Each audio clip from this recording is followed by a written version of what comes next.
dear beloved, Boss Mike, Cervera.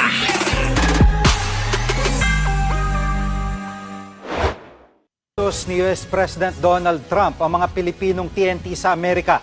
Hindi na raw kasi porket pinanganak sa Amerika, magiging US citizen na agad. Nako, mga kababayan, paano na kaya yung mga kaibigan ko? Kasi ganito yan. Papaliwanag ko sa mga hindi nakakaalam. Maraming mga Pilipino ang gumagawa niyan. Magbubuntis dito sa Pilipinas, DJ Byron. Ikaw ba'y ganito? Nako. Sana naman hindi, nandiyan si DJ Byron. Sa mga hindi pa nakasubscribe dyan, subscribe nyo na lahat yan. Ito, maraming gumagawa nito ng mga Pilipino magpapatsuk-tsak buntis dito sa Pilipinas. Tapos, mga kababayan, kapag malapit ng mga nakyan, pupunta ng Amerika para yung mga magiging anak nila ay magiging American citizen. Ngayon, mga kababayan, mukhang bubusisiin. Kung ikaw ba talaga ay anak ng Amerikano o American citizen na tulad ni DJ Byron, o ikaw ay ipinanganak lang at ipinugsit sa Amerika. Kung pinugsit ka lang sa Amerika, mga kababayan, abay delikado ka. Yung iba naman, meron namang istilong ganire, mga kababayan. Yung iba naman, magkakaroon ng yung tinatawag nila na peking kasal. Gawain yan, Nino. Gawain ni Kibuloy yan. Peking kasal. Gaganapin sa Amerika para lang masabi na maging American citizen na siya. Pagkatapos ng ilang buwan, magdi-divorce na yan. Siyempre, pinakasalan ng senior citizen tuloy. Pinakasalan ng senior citizen na American citizen. Ang nangyari, mga kababayan, ayun, American citizen na siya, instant. Diba? Tapos, kaya mga kababayan, hindi lang yan, maraming kaparaanan eh. Yung iba naman, ayaw ng ganon. Ang gagawin, mga kababayan, pepekein lahat ang dokumento para makarating dyan. Ang kanilang gagawin, tourist visa. Kukuha ng tourist visa. Nangutang kay kumare, kay kumpare, pati sarili, sinanla kay kumpare, ganon.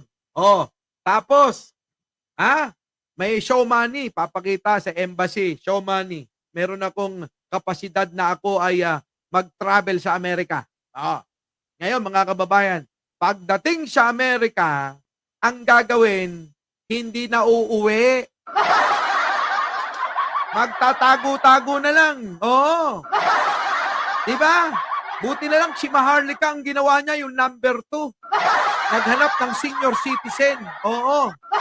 Tapos, nung medyo matagal-tagal na pwede na, namanahin niya lahat yung kanyang ari-arian ng matanda. Anong ginawa? Sabi ni Mima, pinapatay na. Pinatay niya, sa pamamagitan ng paglalagay ng ulan, lason. Putik na yan. Diba? Ganun. Balikan natin yung mga, sabi rito, yung fixed marriage, sabi ni DJ Byron, nako, meron akong mga kilala, fixed marriage dito. Bro Mike, 30K, minsan 50K bayad. Kung may 50K ka dito ka na lang sa Pilipinas, magnegosyo. Diba? Magnegosyo ka na lang sa Pilipinas. Pero mo, 50K, laking pera niyan. Pwede nang maging puhunan. Diba? Ngayon, ito, pagka nag-TNT ka doon, tago ka ng tago. Tago ng tago. Hanggang sa makasumpong ka ng aampon at maiibigan mong si American citizen. Ganun yun. Ngayon, tanong ko sa inyo, sino sa tatlong binanggit ko ang nando doon? ang karanasan ay ganon. Meron ba? Sana, wag naman. Wala naman sana, no? Wag nating gayahin si Tulpo. Oo, di ba? Ito na, mga kababayan. Nasa frontline ng balitang yan si Camille Samonte. Kontrobersyal ang bagong executive order ni US President Donald Trump tungkol sa birthright citizenship. Sa ilalim ng 14th Amendment ng Konstitusyon ng Amerika, lahat ng ipinanganak sa Amerika ay ituturing nilang citizen o mamamayan. Pero kinontra yan ng bagong kautusan ni Trump kung saan nakasaad na hindi porket pinanganak sa Amerika, citizen na agad-agad. Nako, yan na! Kailangan siguro dyan, mga kababayan, kailangan ang tatay nyo, Amerikano talaga. Diba? O nanay nyo, Amerikana. Dati pangarap ko makapag-asawa ng Amerikana. Pero mula nung makilala ko si Jen Angeles, nagbago na. Oo, tama na.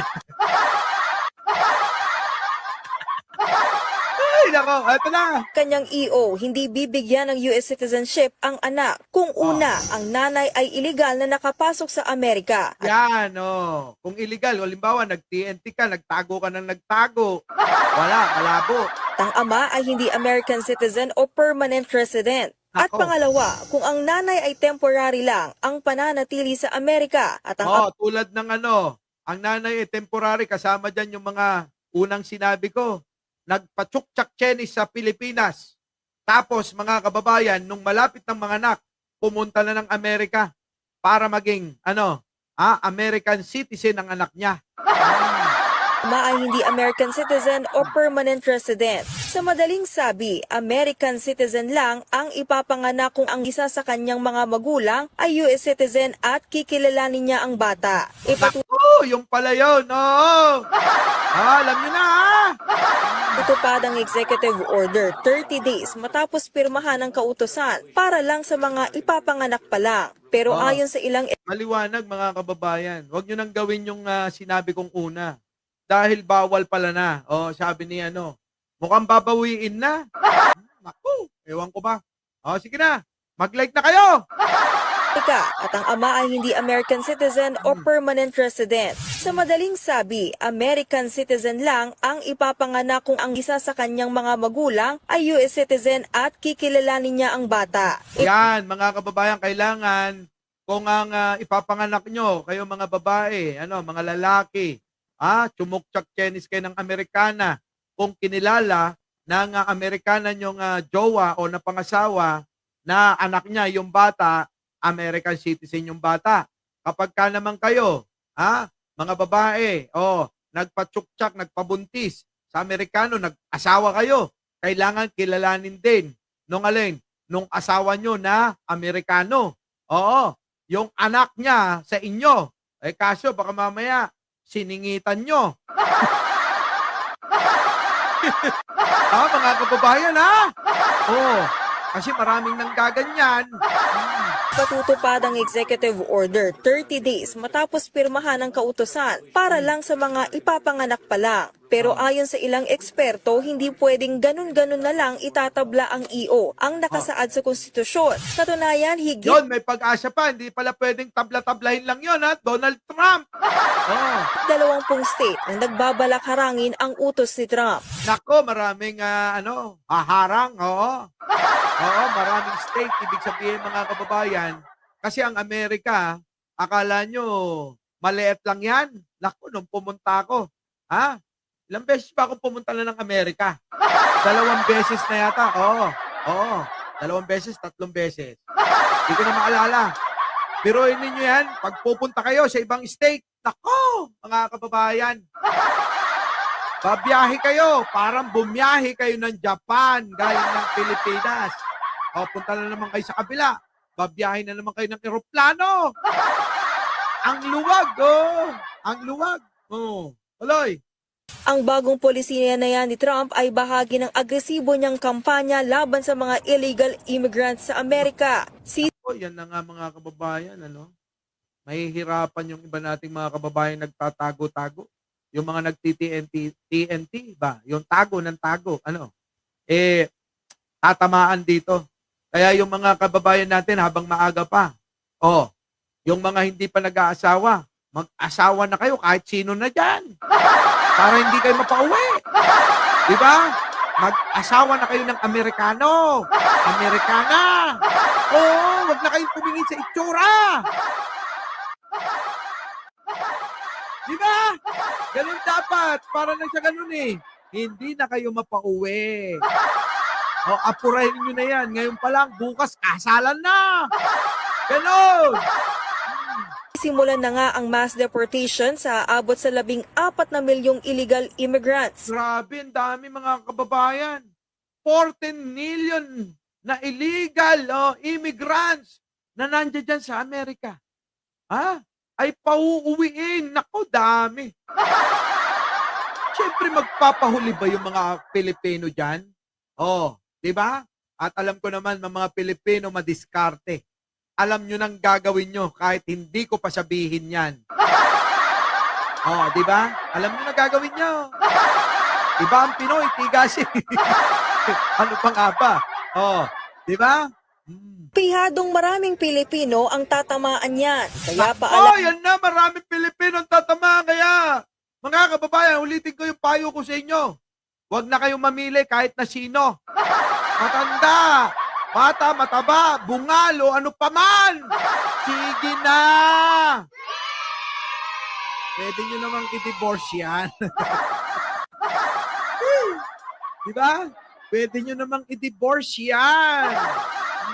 ng National Federation of Filipino-American Association, isecure na ang mga dokumentong maaaring ipakita sakaling questionin ang kanilang immigration status. Ayan na, yung mga dokumento ninyo, mga kababayan, dapat laging daladala nyo yan. Dahil kapag hindi, pinsan ko nagpakasal sa pinsan. Naku! Pwede ba yun? Pinsan sa pinsan? Papel lang ba yan? Ano? We also, want them to seek legal advice as much as they can. This is probably a time where there's a lot of fraudulent schemes. So, try to stay away from that. Try to stay informed as much as possible. Obviously, work ethically. Paulit-ulit na rin Ayun, mga kababayan, payo doon sa Amerika. Yung mga kababayan natin, yung mga dokumento ninyo, mga kababayan.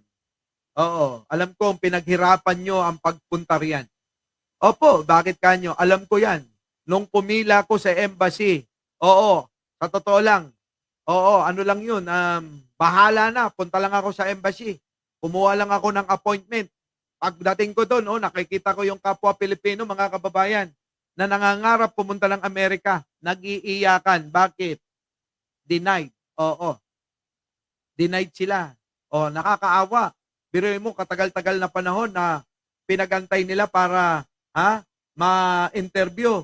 Tapos, i-denied ka lang. Diba? Yung mga Pilipino, mga kababayan Ibiruin nyo, kwento ko lang. Pang-anim ako sa pila. Lahat, yung 5 na sinundan ko, denied. Yung iba talaga, yung luha, hindi mo maitatago Hindi nila maitago Yung pagkadismaya. Kaya sabi ko, paano ba meron dyan? Ayun, kung bigyan nyo ako, di bigyan nyo ako. Kung ayaw nyo, wag nyo. Putik na nung nagpunta ako ng Amerika. Hindi naman ako natuwa. Natuwa lang ako sa kapwa Pilipino na mga nakita. Pero yung, hindi talaga sa totoo lang, hindi talaga. Kung gusto nyo ng visa ko, kung pwede lang i-transfer sa inyo, ta-transfer ko na. Sa totoo lang, mas gusto ko sa Europe magpunta. Kabagay, mga kababayan, kung mamamasyal lang, huwag nyo nang piliin ang Amerika. Kung gusto nyo magtrabaho at kumita ng dolyar, pwede dyan. Pero yung pamamasyal lang, naku, mga kababayan, mas marami pang magaganda.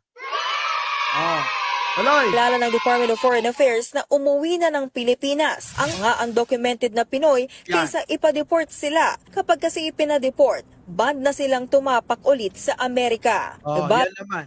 Kung ayaw nyo naman, mga kababayan, kung ayaw nyo naman na maban ng tuluyan, abay, maging honest na kayo.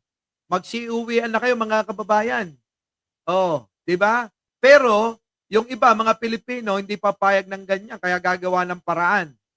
Di ba? Gagawa ng paraan yan. Daming paraan. O, anong paraan? Eh, kahit na matabang Amerikano na dyan. Kahit matandang Amerikano't negro dyan. Asawahin nyo na. Huwag nyo lang gagayahin ang ginawa ni Maharlika. Oh, di ba? Oh, naku, yun. Oh, buti na lang. Oh, nag-26 yung likes natin, mga kababayan. Oh, ha? Ay, naku, mga kababayan, haba na ng oras natin. Kita-kita po tayo uli mamaya. Oo. Ha? Dahil ako'y magbabawi ng mga live na nawala. Dahil ang dami natin talaga. Ha? Na na-miss. 3 araw yata tayo mahigit na hindi nakapag-live. Kaya maraming salamat pa rin sa inyo at nandiyan kayo. Kung wala kayo, sabi nga ng matandang kasabihan, kung wala kayo, wala ako. Uli, mga kababayan, hanggang dito na lang. Hanggang dito na lang ang ating talakayan, mga kababayan. At ako po, muli ang inyong lingkod, Mike Cervera. Lagi nagsasabing, malin natin ang ating kapwa, pagdasal po natin lagi ang ating bansa. Magandang umaga, magandang hapon at magandang gabi. Sa mandako ng mundo, naroon kayo, syempre, magandang buhay na rin para sa ating lahat. Our beloved Boss Mike, Boss